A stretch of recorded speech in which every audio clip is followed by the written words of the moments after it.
Bueno, y precisamente para ampliar este tema nos acompaña esta mañana el abogado y exdirector del sistema penitenciario Ángel Calderón, que vamos pues a conversar sobre las implicaciones precisamente del caso Moncada, justamente, definitivamente el tema del día. Bienvenido, licenciado, gracias por estar con nosotros en esta mañana. Finalmente es juzgado, se le dicta sentencia. ¿Qué sigue ahora? Bueno, mira, ante todo, muy buenos días a la teleaudiencia, a ustedes, Gisela. Como se ha mencionado, este caso Moncada es histórico por los ribetes que tiene, ¿no? Un magistrado de la Corte Suprema, sometido a los rigores de un proceso especial, identificado plenamente lo que es el sistema penal acusatorio. Lo que llama la atención es que el sistema penal acusatorio no es una situación netamente de Panamá. El sistema penal acusatorio ha sido implementado ya en otras legislaciones donde ha tenido su pro y sus contras. Entonces nosotros, como estudiosos del derecho, también tenemos que aprender del derecho comparado. Sin embargo, cuando tú ves la situación del hoy privado de libertad Alejandro Moncada, porque él deja de ser magistrado de la Corte Suprema, nos preguntamos hasta dónde llega la competencia de la Asamblea de Diputados.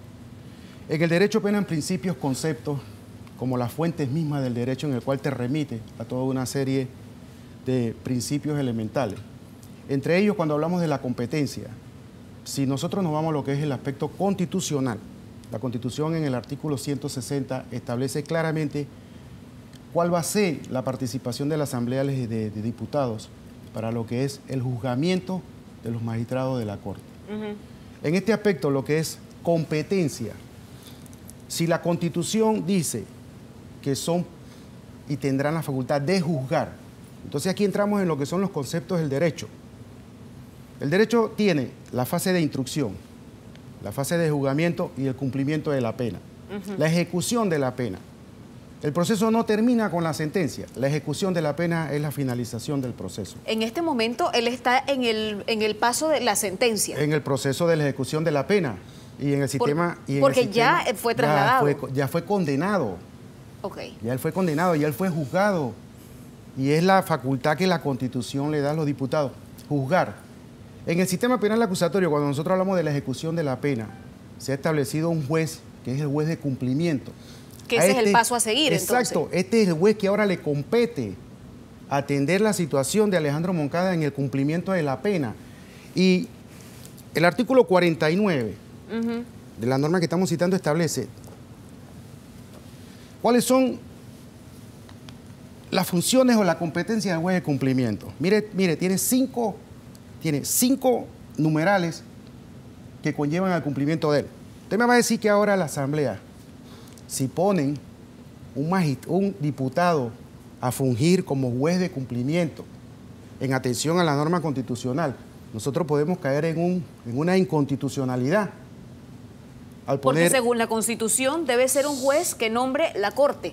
No, según la Constitución, a los diputados le da la facultad de juzgar. Exacto, pero ahora pasa entonces al juez de cumplimiento. Cumplimiento de la pena, que hay un juez de cumplimiento de la pena. ¿Quién es el juez de cumplimiento? En el sistema penal acusatorio actual, en los distritos donde ya ha sido implementado, estas figuras están en manos de jueces legos con mucha experiencia, jueces que pasaron por toda una serie de transición y con un currículum propio dentro de lo que ha sido el sistema de justicia en los últimos 20 años. Son jueces legos, jueces ya experimentados. ¿Aquí en Panamá quién es? Aquí en Panamá no tenemos, porque en Panamá el primer distrito judicial todavía nos manejamos bajo las reglas del sistema inquisitivo. Así es que la figura todavía no ha entrado. Pero para los casos excepcionales, para los casos especiales como la ley establece, obviamente, aquí no es cuestión de interpretación. Aquí la norma es clara y la norma constitucional lo dice.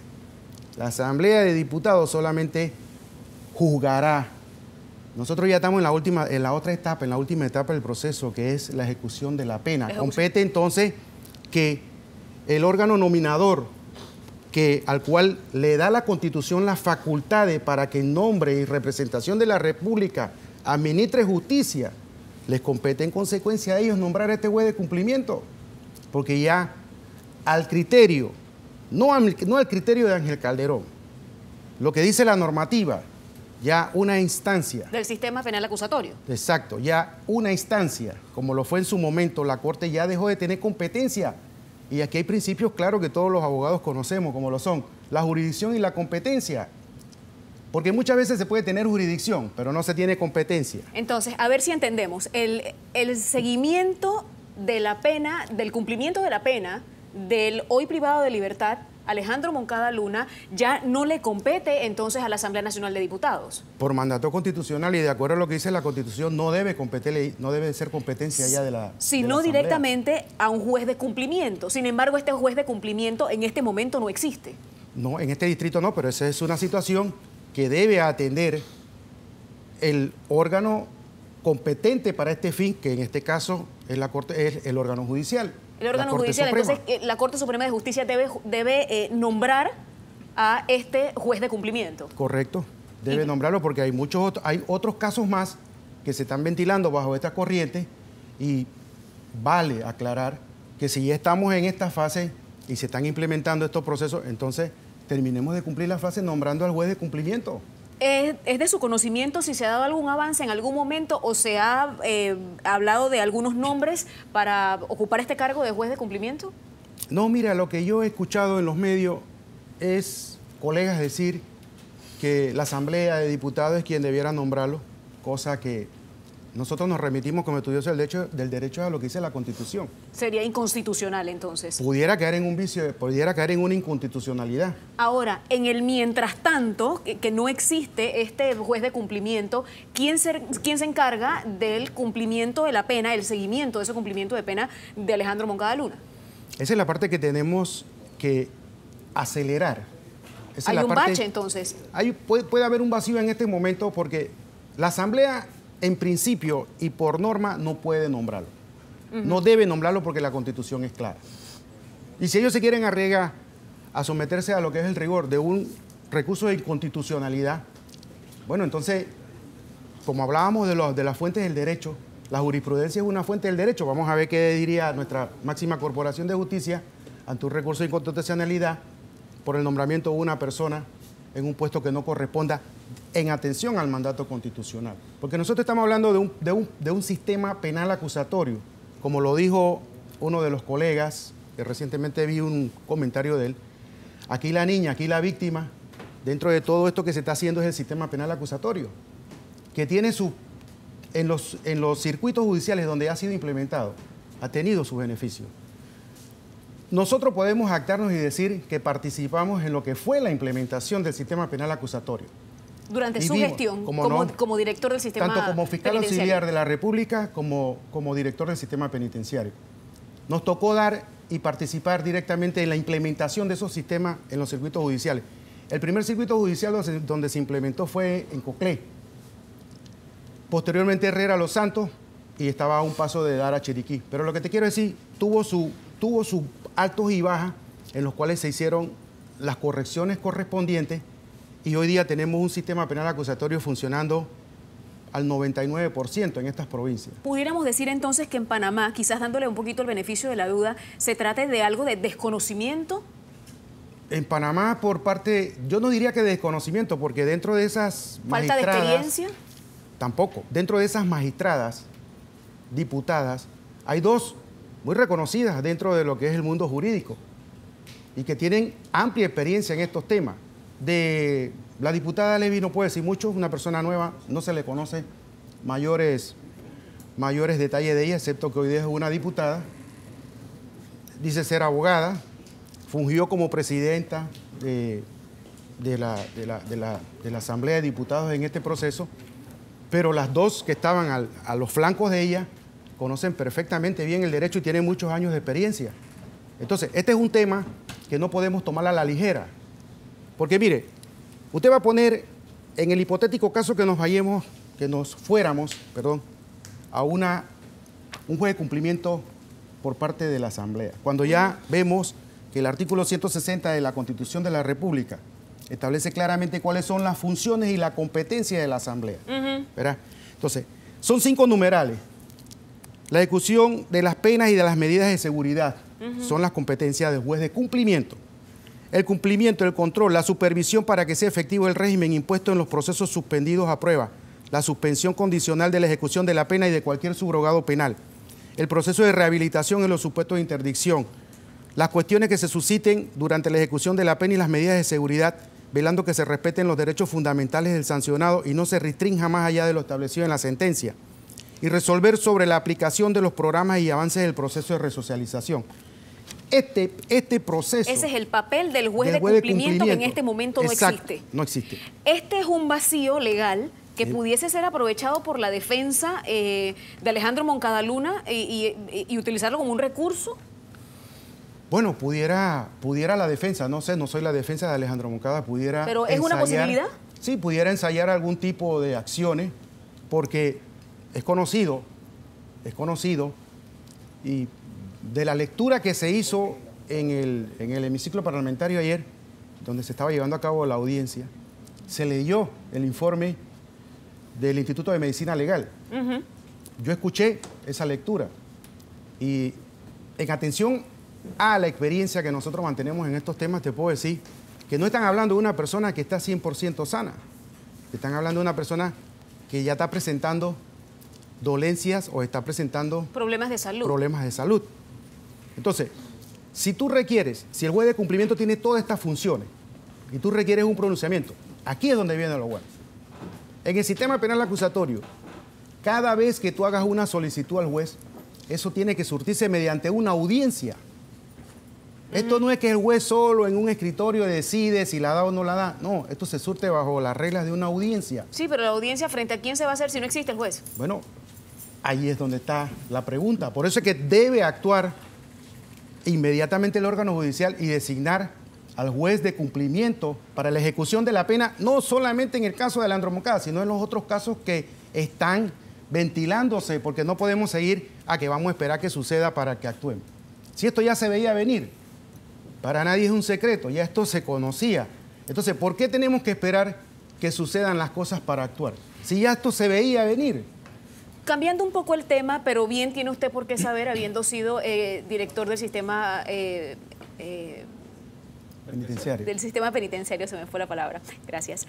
El tema del ministro Milton Enríquez, con las grabaciones que se dieron dentro del penal, fotografías en donde aparece Gustavo Pérez, ¿esto es un delito? Mira, lo que no esté regulado en la ley y lo que se haga estando regulado constituye una causa criminal, constituye lo que en el derecho se conoce como una conducta típica, antijurídica y sancionable. La Constitución que regula el sistema penitenciario es bien clara.